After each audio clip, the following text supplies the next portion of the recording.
ভয়াবহ বিপদের মুখে পড়তে যাচ্ছে বাংলাদেশ। কয়েক বছরের মধ্যেই সমুদ্রে তলিয়ে যাবে যশোর, গোপালগঞ্জ, চাঁদপুর ও ফেনীর মতো বেশ কিছু অঞ্চল। একদিকে যেমন বাড়ছে জলবায়ু পরিবর্তনের প্রভাব, ঠিক তেমনি ভাবে অন্যদিকে বাড়ছে প্রাকৃতিক দুর্যোগের সম্ভাবনা। বিশ্লেষকরা বলছেন, জলবায়ু পরিবর্তনের ফলে চরম ঝুঁকিতে রয়েছে দেশের দক্ষিণাঞ্চলীয় এই কয়েকটি জেলা। এসব জেলায় অংশবিশেষ আগামী কয়েক বছরে কিংবা শতকের মধ্যে সমুদ্রের অংশ হয়ে যেতে পারে বলে আশঙ্কা করছেন পানি সম্পদ ও জলবায়ু পরিবর্তন বিশেষজ্ঞ অধ্যাপক আইনুন নিশাত। সেই সাথে জলবায়ু পরিবর্তনের প্রভাব সারা দেশেই পড়বে বলে ইঙ্গিত দেন তিনি। সমুদ্রপৃষ্ঠের উচ্চতা যখন দিনকে দিন বৃদ্ধি পাচ্ছে, তখন সারা বিশ্বের সাথে বিপদে পড়ছে বাংলাদেশও। তবে কি সমুদ্রে তলিয়ে যাবে গোটা দক্ষিণাঞ্চল? আর কবে নাগাদই বা আসতে যাচ্ছে এমন প্রাকৃতিক বিপর্যয়? জানাবো বিস্তারিত আপডেটে।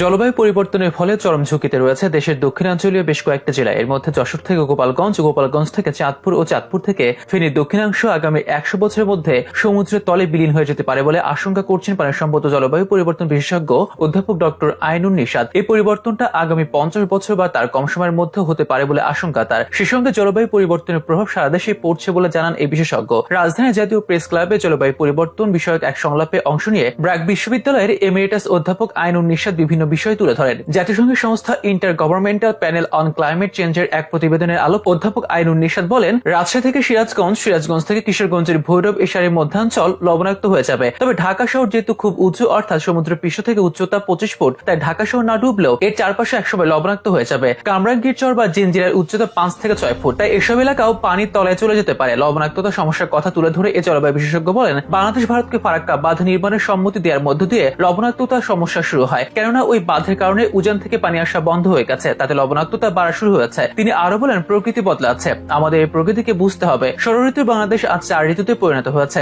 আষাঢ়েও এখন বৃষ্টি দেখা পাওয়া যায় না, ফলে জীবন জীবিকার সংকট বাড়ছে। উপকূলের মানুষ আজ ভালো নেই। আগামীতে উপকূলে জলোচ্ছ্বাস ও দুর্যোগ বাড়বে, যা মোকাবেলার প্রস্তুতি বাড়াতে হবে। এ কাজে কমিউনিটির অংশগ্রহণ নিশ্চিত করতে হবে। এদিকে জলবায়ু পরিবর্তনের কারণে নদীতে লবণাক্ততা বৃদ্ধি, অনাবৃষ্টি, বর্জ্য থেকে পানি দূষণ ও ইলিশের অভয়াশ্রমের প্রবেশ পথে নানা প্রকল্পের ভরাট হয়ে যাওয়া ভরা মৌসুমী ইলিশের দেখা না মেলার মূল কারণ হিসেবে ভাবা হচ্ছে। পটুয়াখালীর কুয়াকাটা সংলগ্ন সমুদ্রের দীর্ঘ ডুবোচর, রাবনাবাদ, আগুনমুখা, আন্দারমানিক এলাকায় তাপবিদ্যুৎ কেন্দ্র হওয়ায় ইলিশের আনাগোনা কমে গেছে। এছাড়া কক্সবাজার সংলগ্ন মাতারবাড়ি অঞ্চলে উপকূলীয় মৎস্য সম্পদ ও মৎস্যজীবীদের জীবন জীবিকাও হুমকির মুখে। তাই অনুষ্ঠানে বিশ্লেষকরা বলেন, নদী দখল করে প্রস্তুত করা স্থাপনা উচ্ছেদ করতে হবে। নদী দখল করে বিদ্যুৎ কেন্দ্র করা যাবে না। নদী বাঁচাতে হবে, পরিবেশ বাঁচাতে আমাদের একসঙ্গে কাজ করতে হবে। সেই সাথে অনুষ্ঠানের সহ আহ্বায়ক শর্মিন মুর্শিদ বলেন, নদী হলো পাবলিক প্রপার্টি। এই নদীতে বাদ দেয়া হচ্ছে কার সিদ্ধান্তে? আইন করে নদীতে বর্জ্য ফেলা বন্ধ করতে হবে। উপকূল রক্ষায় গণ আন্দোলন গড়ে তুলতে হবে। উপকূলের কমিউনিটির মানুষের অংশগ্রহণ নিশ্চিত করা জরুরি হয়ে পড়েছে। এ সময় বাংলাদেশ প্রতিযোগিতা কমিশনের বেসামরিক উপদেষ্টা MS সিদ্দিকী বলেন,